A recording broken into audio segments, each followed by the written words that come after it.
Today we're just gonna bitch about moving. Scotty sucks. That's easy. Scotty's got a move coming up. Yep. TJ's got a move coming up. I will undoubtedly move again in my life soon enough.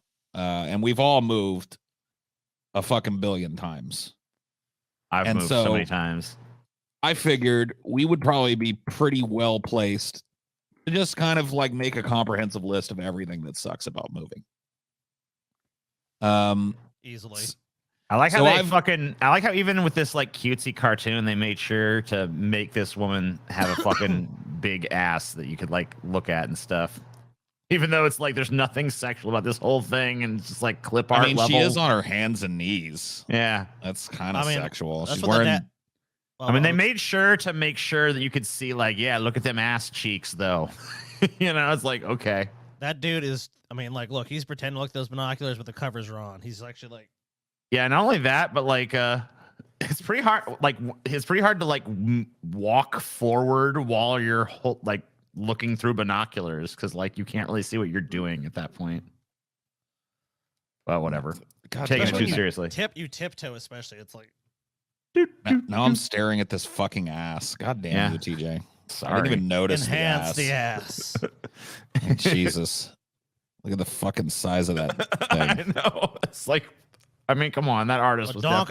Look at that. Damn. The ass to waist ratio is ridiculous. Girl thick. Yeah, her ass is like half of her fucking leg.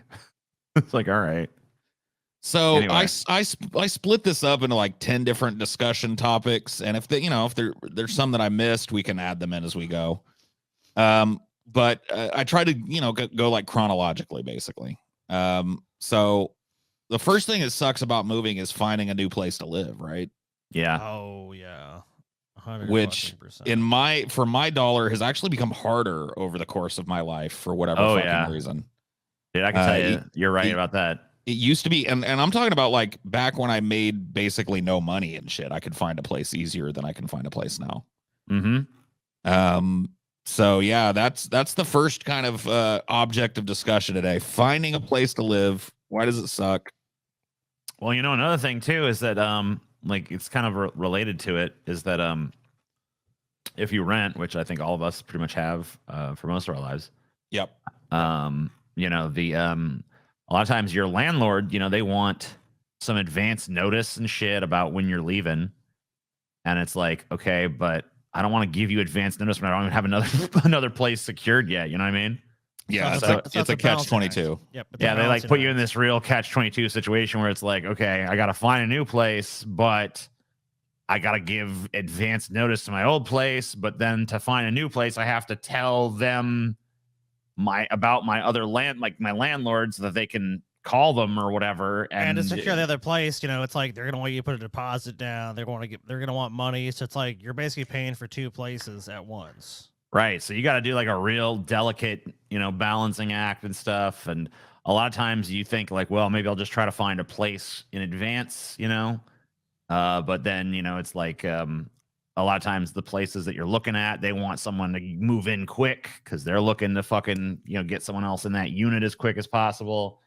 So like the timelines don't add up and, it's really fucking weird. It's always been like 30 days everywhere I've been before.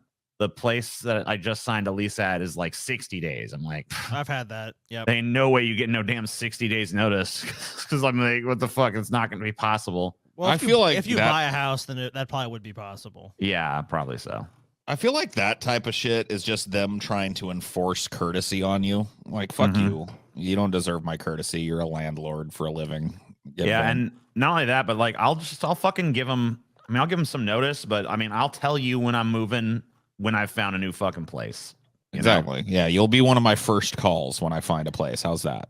Yeah. I'll let you know, like, hey, I'm moving into a new place on this date, so I'll be leaving on this date. But the thing is, you almost kind of have to tell them before you fucking submit an application anywhere because they always want you to leave, like who your previous landlord was and stuff. So you almost have to tell them before you secured a place. But like, I don't know. I try to fucking make it, as delayed as possible to give me, a time window, especially now that it's so hard to find a place. Because, like you said, Like when I mean, I don't know. I felt like when I started off, I don't know how many years ago it was at this point. What, I'm 37 now. I guess me and Sky were on our own. We were like 22 or 23 or something like that. So first place we rented was an apartment in Metairie. What year was that? Oh, fuck. So I think it was like 21, I want to say, when we moved there. So that's like 14 years ago. So 2000 and yeah, 7. So around that time, and you know, we've lived in we've you know, rented a lot of places after that. I feel like it's always been a little bit easier than it was this last time that I looked.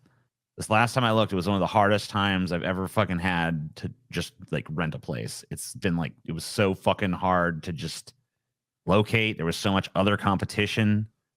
It was just like a pain in the ass to find a place to fucking live. Well, I'll say my most recent one was like shockingly easy, just shockingly fucking easy as far as. But I'm not living anywhere. There's a huge. I mean, there is actually a surprising demand for it, but there's not the same level of demand where TJ is going. There's a lot less people where I live.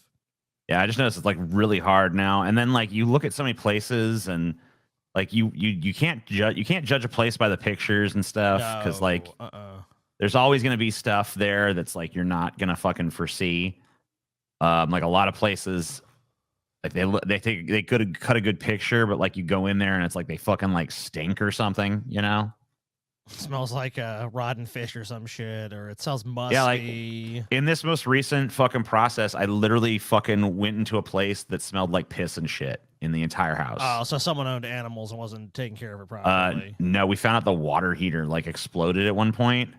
Oh fuck! So they didn't and like there was like water damage and shit. So they didn't replace the subfloor or anything. I don't know. And there was just like there was another place that had like fucking termites on the deck, and he's like, "Yeah, I mean, looks like there's some termite damage, but I mean, it seems pretty stable." It's like, no. Wait a minute. What? There's termite damage, which is honestly one of the few things a landlord is responsible for, because it actually deals with the structure you're living in. And he was like, "It seems stable enough." It's like, you want to give you money every month to not solve this problem. So you know what would have happened if you had moved there, TJ? Or let's say you never noticed it and you're like, "Oh, we love this house," but then found out there's a termite infestation. You'd have a landlord that's like, "Oh yeah, well they spray once a year," so you'd have to fucking fix the problem for them out of your fucking pocket. Yeah, it's finding a place is a mess. The first place I ever lived in outside of, you know, when I first moved out of my parents' house, I was like, what do they call it? Subletting or subleasing? Yeah, with a friend. Yeah.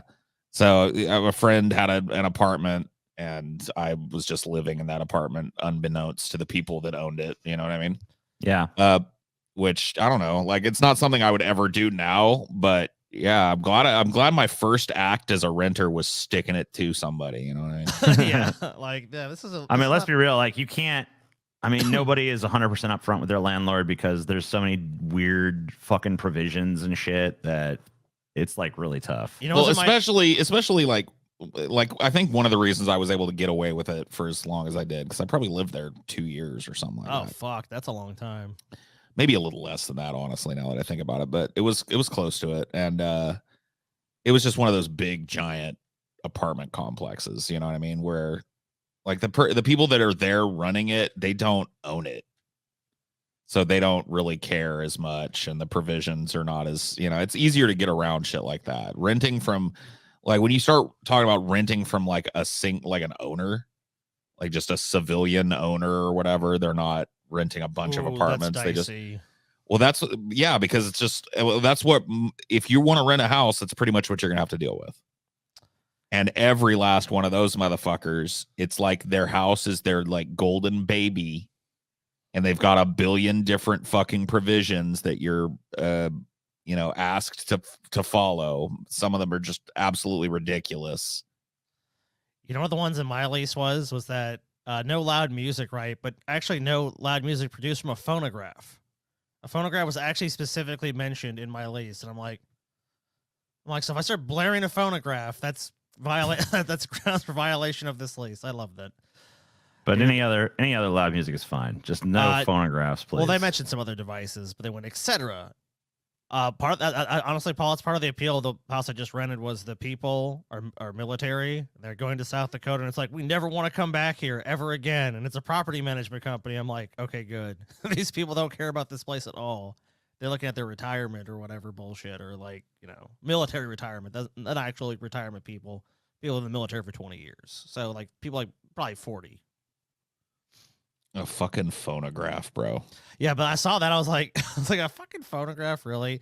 Dude, do you have a section about leases themselves, the documents people sign? I mean, this would probably be that, you know. Okay, what I mean? then I'm telling you, leases are fucking absurd. The language. I pretty much just assume that any lease that you sign is just like, you have zero rights. We have unlimited rights. You are our slave. The only rights they actually specifically usually outline in it is like federal laws and shit. Like, we can't discriminate against you based on sex. We can't discriminate based on religion. It's like, there's a couple provisions like that in there, but everything else is just like, you're fucked, you're fucked, you're fucked. Oh, you want to hang up your... There's actually, I think a lot of leases too. You can't hang up your laundry. You want to hang up your laundry to dry? Sorry, you can't do it. Yeah, they don't want their place appearing like what it is, like a ramshackle hut where people have to dry their laundry. You know what I mean? They want to keep up this appearance. I don't think anything in my lease said that, so I'm going to hang my laundry out there because I don't believe that was a provision. Why not air dry some shit? Dude, I air dry sheets and shit all the time. They're like, why are you doing that? We provided, hey, does it say anything in my lease about me not doing that? Well, no, but we just fought because we provided you with a nope. No, this is how I like my clothes dried. It's not fresh, dude. What's wrong with hanging shit up? Yeah, I like that shit fresh on the fucking. I like that shit out there in the elements. Fuck yeah, dude. That's how I like my shit, TJ. Get that fucking sunshine dry. We have a fucking star with bountiful amounts of energy, TJ. Why not use it? An absolute bounty of energy. So yeah, finding a place to live. Anything else we can think of that sucks about the actual act of finding before we move on? I mean, like fucking like having to go through those houses and put on that like fake nicey nice bullshit and just be like, oh yeah, and like PG-ifying yourself and like having to fucking like try to like. I'm not sure everyone has to do that though, TJ. I think that might be more of a TJ thing. Put on like a pretense of respectability and shit. TJ has to fucking make up all his lies about his lease. Oh yeah, I'm a normal dude. I do normal things here. Trust me, I am normal. I am normal, man. Like, does that guy seem normal to you? Not really. He doesn't seem normal. TJ, here's the thing. I just try to seem normaler, you know. I don't think anyone's buying your act. They just go there and like just be like, look, I'm TJ. I'm a fucking slob, but you know what? Best part about me is I always pay my rent on time, and I'll never give you a bullshit story. Yeah, I don't know. Nah, I just you gotta fucking follow their bullshit. Just like I don't know. No, you don't, TJ. Small talk shit. You go there and just drop your pants like a massive shit in the living room and be like, look, you gotta do all that little small talk, nicey nice bullshit. Oh yeah, dude. Application fees for sure. Like the fact that like you don't even have the house yet, but we want some of your money. Oh yeah, you know what too? A lot of the places that I was trying to look at wanted like applications before you could even look at the place. And I'm like, that happened to me too. I'm like, I ain't fucking no. I don't fucking give you no application if I haven't seen it. And a lot of them are like, well, that's just how we do business. It's like, well, then fuck off. I'm not fucking doing that. I'm not giving you money before I've even seen it. I did have to pay a fee though, because I definitely wouldn't have done that either. I wonder how long it's gonna be before they fucking want money just for looking at the listing. No, nowadays you have to answer arbitrary, invasive questions. Oh yeah, dude. The house I got before this one was like rented directly by the owner, and she was an old lady, my ex landlord, and she was the queen of this shit, dude. Like me trying to get this house, I was in this like maybe zone for a week or something with her, where she'd call me every other day to ask me some more ridiculous shit. And at one point she had like a niece of hers or something like talk to me, which had no interest in the house. So I don't know why I'm talking to this woman's niece. You know what I mean? And she goes, how's your relationship? And I was like, what? She's like, well, you said you had a girlfriend, right? I mean, how's your relationship? I was like, who's going to answer this like horrible? Like I punch a hole in the wall every day. Yeah, worst decision of my life. We're about as shaky as they come. It's like, what? Yep. I'm beating her. She's beating me. We're drunks too. I cheat all God. the time. We smoke meth together. You know, we make up. Meth runs out. We fight. Destroy houses. Destroy rental properties. Get back together. Smoke more meth. It's like, what do you expect? Yeah, that's fun. So just so personal, and that is totally invasive. Oh, do you remember you telling us the shit about that? And then like Paul was like, you know what? Actually, after you finally got in there, I remember like, you know, actually I like it. And then just like the other shit. I'm sure we'll get to that later. Living there, but sure, that woman was just wacko, dude. I mean, like I thought that's what you got to deal with, man. Yeah, you do. Gotta subscribe on Patreon for the rest of the show. If you don't, then it means that your mama is a dirty hoe. Yes, you need to subscribe, damn pleb.